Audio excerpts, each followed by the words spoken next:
नमस्कार, कामतगिरी अभय न्यूज में आप सभी दर्शकों का स्वागत है और मैं हूं सोफिया। अब डालते हैं एक नजर आज के मुख्य समाचारों पर। मिलते हैं छोटे से ब्रेक के बाद और आप देखते रहिए अभय टीवी। मैं डॉक्टर अच्युत पांडे, निदेशक राम कृपा चिकित्सालय। दीपावली की हार्दिक पर्व पर सभी देशवासियों नगरवासियों को दीपावली की हार्दिक शुभकामनाएं।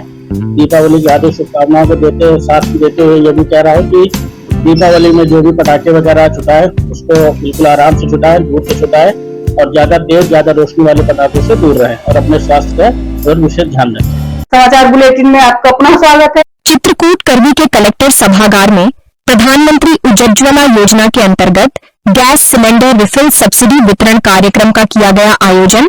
दीपावली के शुभ अवसर पर प्रधानमंत्री उज्ज्वला योजना के अंतर्गत 1.5 करोड़ रुपए की धनराशि से उत्तर प्रदेश के 196 करोड़ पात्र परिवारों को गैस सिलेंडर रिफिल सब्सिडी का वितरण कार्यक्रम लोक भवन लखनऊ में मुख्यमंत्री द्वारा आयोजित किया गया है, जिसका सीधा प्रसारण एलसीडी के माध्यम से आज बुधवार की सुबह 11 बजे करवी के कलेक्ट्रेट सभागार में जिलाधिकारी शिव शरण अप्पा। आज जो कार्यक्रम हुआ है, कौन सी योजना के अंतर्गत कार्यक्रम हुआ है और क्या हुआ है? आज माननीय मुख्यमंत्री जी द्वारा जो हमारा सप्लाई विभाग है उसके तरफ से एक कार्यक्रम आयोजित किया गया है, जिसमें सभी जनपद वासियों को दिवाली के इस अवसर पर जो गैस पे सब्सिडी मिलता है उसको जितने भी जिले में बेनिफिशियरी है उन लोगों को तो ये आज लाभ दिया गया है। जिला पंचायत अध्यक्ष अशोक जाटव, भारतीय जनता पार्टी के जिला अध्यक्ष महेंद्र कोटार्य, पूर्व सांसद आरके सिंह पटेल, नगर पालिका परिषद अध्यक्ष नरेंद्र गुप्ता की उपस्थिति में देखा गया है। आज क्या कार्यक्रम था और किस तरह का कार्यक्रम आयोजित? उज्ज्वला गैस के लाभार्थियों को साल भर में 2 बार उत्तर प्रदेश सरकार द्वारा फ्री रिफिल सिलेंडर दी जाती है, जिसका दीपावली के शुभ अवसर पर माननीय मुख्यमंत्री जी द्वारा लोक भवन से योजना का शुभारंभ किया गया है, जिसके क्रम में जनपद चित्रकूट में भी कलेक्ट्रेट सभागार करवी में माननीय जनप्रतिनिधियों की उपस्थिति में कार्यक्रम का आयोजन कराया गया तथा लाभार्थियों में प्रतीकात्मक चेक का भी वितरण कराया गया तथा चित्रकूट में प्रधानमंत्री उज्ज्वला योजना के अंतर्गत विभिन्न गैस एजेंसी में 1,29,674 लाभार्थी है, जिसमें 79,547 लगाकर द्वारा EKYC कराई गई है। कितने लाभार्थी? 15 लाभार्थियों को प्रतीकात्मक चेक दिया गया है। किस तरह का हम लोग को लाभ मिलेगा इससे? इसमें जो गैस सिलेंडर की सब्सिडी भारत सरकार द्वारा 300 रुपये दी जाती है, परंतु दीपावली और होली के अवसर पे इनको कोटा मुक्त फ्री सिलेंडर ये दिया जा रहा है राज्य सरकार की तरफ से। जो प्रधानमंत्री उज्ज्वला योजना का लाभार्थी है उन्हें सब्सिडी का लाभ दिया जा रहा है। कार्यक्रम में जनप्रतिनिधियों एवं अधिकारियों द्वारा जनपद के लाभार्थियों को निःशुल्क सिलेंडर सब्सिडी का डेमो चेक वितरण किया गया है। ये प्रधानमंत्री उज्ज्वला योजना के ही लाभार्थी हैं और उन्हीं लाभार्थियों को दीपावली और होली के शुभ अवसर पर वर्ष में 2 बार राज्य सरकार द्वारा फ्री सिलेंडर प्रदान किया जाता है। मिलते हैं छोटे से ब्रेक के बाद और आप देखते रहिए अभय टीवी। मैं डॉक्टर राकेश सिंह, कल्याण हॉस्पिटल करवी चित्रकूट से बोल रहा हूँ। मैं चेस्ट फिजिशियन हूँ। मैं समस्त जनपद वासियों को दीपावली की हार्दिक शुभकामनाएं देता हूँ एवं सभी से अपील करता हूँ कि इस त्योहार में पटाखे बहुत सावधानी पूर्वक चलाएं और अपनी सेहत का ध्यान रखें। धन्यवाद। समाचार बुलेटिन में आपका अपना स्वागत है। चित्रकूट के राजापुर थाना अंतर्गत कस्बे के बाईपास तिराहा के सड़क के किनारे पड़ी 325 फुट लंबी जमीन का विवाद, जिसमें इस जमीन के पीछे रहने वाले आशुतोष तिवारी ने जिलाधिकारी के यहां इस मामले की शिकायत कि इस जमीन पर जबरन कराया जा रहा है, इस निर्माण कार्य को करवाया जा रहा है। पूर्व नगर पंचायत अध्यक्ष मनोज द्विवेदी द्वारा जिलाधिकारी कार्यालय में आए हैं। पूर्व चेयरमैन हैं वो जो है रोड राजापुर के जो रोड में अतिक्रमण कर रहे हैं। पूरा बताइए, मनोज क्या पूरा मामला? वहीं इस मामले में पूर्व नगर पंचायत अध्यक्ष मनोज द्विवेदी का कथन, यह जमीन उनकी है। इस मामले में प्रशासन द्वारा कार्यवाही की जा चुकी है, जिसका उनके पास साक्ष्य भी है, लेकिन इसके बावजूद विपक्ष उनको निर्माण कार्य करवाने में बाधा उत्पन्न कर रहा है। वहीं जिलाधिकारी कार्यालय आए आशुतोष तिवारी का कथन, 20 दिन से शिकायत की जा रही है, लेकिन शिकायत में कोई सुनवाई न होने पर वह जिलाधिकारी कार्यालय आए हुए हैं। मनोज द्विवेदी हैं, हाँ, आदर्श द्विवेदी हैं, अध्यापक भी है, चेयरमैन भी रह चुके हैं, जिसमें पूरी जो है रोड की जमीन ही कब्जा कर रहे हैं। हमारे पीछे जो है हमारी जमीन है, हमारे सामने जो है करके पूरी रोड बना रहे हैं। कितनी जमीन में लगभग कब्जा किया जा रहा है उनके द्वारा? 350 फीट रोड 350 फीट रोड में। जबकि पूर्व अध्यक्ष मनोज द्विवेदी का कथन, यदि वह निर्माण कार्य गलत करवा रहे हैं तो प्रशासन पुनः नाप जोख करवा ले, वही उनका यह भी कथन हाई कोर्ट के डायरेक्शन के आधार पर चकबंदी विभाग के आदेश के बाद जिलाधिकारी के अनुमोदन और दाखिल खारिज होने एवं नाप करवाने के बाद निर्माण कार्य चल रहा है।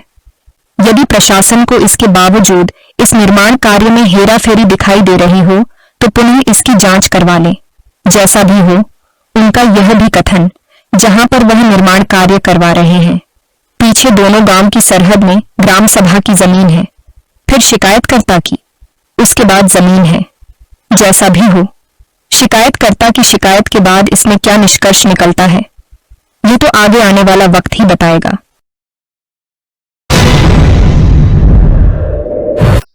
इसके पूर्व भी आप लोग ने शिकायत करी है? जी, कई बार कर चुके हैं। राजापुर में कर चुके हैं एसडीएम महोदय के पास, और चित्रकूट में भी यहाँ एडीएम साहब के यहाँ कर चुके हैं, जिलाधिकारी महोदय जी के पास आए हैं, जिसमें हाई कोर्ट का डायरेक्शन भी है उसमें यथास्थिति के लिए, तब भी कोई जो है सुनवाई नहीं होती है। कितने दिनों से आप परेशान हैं? आप आज 20 दिन हो गए, 20 दिन से लगातार हम दौड़ रहे हैं इधर। मिलते हैं छोटे से ब्रेक के बाद और आप देखते रहिए अभय टीवी। समस्त जनपद वासियों को दीपावली पर्व की हार्दिक शुभकामनाएं और भगवान से यही प्रार्थना करते हैं कि इस बार की दीपावली आपके घरों में खुशियां भर दे। समाचार बुलेटिन में आपका पुनः स्वागत है। चित्रकूट रायपुरा के मदना खरौंद में दबंग द्वारा सरकारी जमीन में कराए गए पट्टे को निरस्त करने की मांग कर पीड़ित कलेक्ट्रेट परिसर में बैठे धरने पर।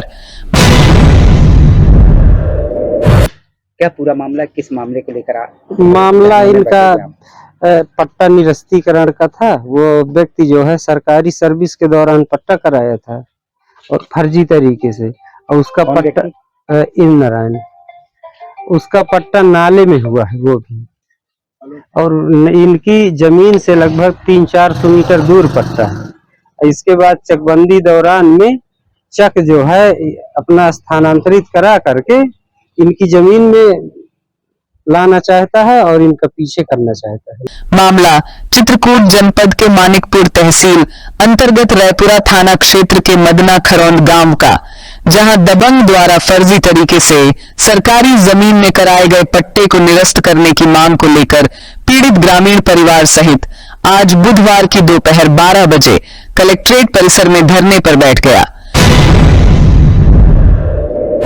किन मुद्दों को लेकर आप यहाँ पर धरने पे बैठे थे? क्या मुद्दे थे आपके? हमारा ये सामने देखो इधर। हाँ, हमारा ये उद्देश्य था कि हमारा पट्टा निरस्त होना चाहिए इनका, इन नारायण का। इस उद्देश्य से हम यहाँ धरना पे बैठे थे। क्या पूरा हमको मामला परेशान, था? किस तरह का मामला था? मामला ये था कि ये पट्टे की जमीन हमारे भूमिधारी में सामने देखो, सामने। जी चकबंदी द्वारा साठगांठ करा के हाँ। आगे करवा दिया था, हमारा पाछे करवा दिया। मामला ये था। पीड़ित नर्मदा प्रसाद का कहना कि गांव के ही दबंग इंद्र नारायण द्वारा सरकारी नाले की जमीन में फर्जी तरीके से पट्टा करा लिया गया, जिसमें चकबंदी के दौरान चक स्थानांतरित करवार कर पीड़ित नर्मदा की जमीन में कब्जा किया जा रहा, जिसकी शिकायत उसके द्वारा कई बार संबंधित अधिकारियों से की गई। किस गांव का मामला है? ये खरौंद का क्या नाम है आपका? नर्मदा प्रसाद। अच्छा, आपको धरने में क्यों बैठना पड़ा, क्या वजह रही? धरने में इसलिए बैठना पड़े कि बार बार हम शिकायत पट्टे के विषय में कर रहे हैं, लेकिन हमको आज तक कोई कार्यवाही नहीं की जा रही है, इसलिए हम धरने पे बैठे थे। तो और एसडीएम साहब के पास गए थे तो बोले कि दूर हटो, इधर एडीएम है, डीएम साहब नहीं है, ये हमारा काम नहीं है, एसडीएम साहब बोले, मानिकपुर तहसील। जी। तथा इसके पूर्व में भी मामले को लेकर कलेक्ट परिसर में धरना प्रदर्शन किया गया, पर आज तक उसकी समस्या का समाधान नहीं किया गया, जिससे पीड़ित थक हार कर आज फिर कलेक्ट्रेट परिसर में धरने पर बैठ गया है। वहीं उप जिलाधिकारी ने पीड़ित को समझा बुझा कर धरने से उठाया। किस मामले को लेकर इन लोग बैठे थे ये धरने पर, और धरने में उड़ गए हैं कि अभी भी बैठे हैं? पट्टा निरस्तीकरण और इनकी एक एफआईआर दर्ज होने को लेकर के था। इसमें इनको जो है बस इसी से अवगत कराया, उससे संतुष्ट हैं और इन्होंने धरना समाप्त करने का दिया है। और आज आश्वासन दिया कि उनकी मांगों को सुना जाएगा, जिस पर पीड़ित ने धरना समाप्त किया। तो फिर आज क्या आपको आश्वासन मिला हुआ? आश्वासन डीएम साहब आए थे अभी, तो आश्वासन ये दिए कि आप एफआईआर दर्ज करवाइए और आपका काम हो जाएगा, ऐसे बोल के वो कर दिए। अब देखना यह होगा कि प्रशासन द्वारा दिए जाने वाले आश्वासन पर आगे क्या निष्कर्ष निकलता है। यह तो आगे आने वाला वक्त ही बताएगा। नाली में फिर क्या हुआ? तो अब कल तो गए थे एसओसी साहब इसके विषय में, अब जो करे ये मालूम नहीं है। तो आज क्या हुआ? अब आज तो कहें कि आपका निस्तारण करा दिया जाएगा, और पट्टे के विषय में कहें कि एक जो है हमारे न्यायालय में मुकदमा करिए, उसके स्तर से करेंगे फिर। तो निस्तारण किस तरह, मतलब जमीन मिलेगी कि नहीं, ये बोले कि जमीन तो कह रहे हैं कि जमीन आपको मिलेगी। आखिर में डालते हैं एक नजर आज के मुख्य समाचारों पर। अब हमें इजाजत दीजिए, अगले समय हम फिर हाजिर होंगे पुनः कुछ खास खबरों के साथ। नमस्कार और आप देखते रहिए अभय टीवी।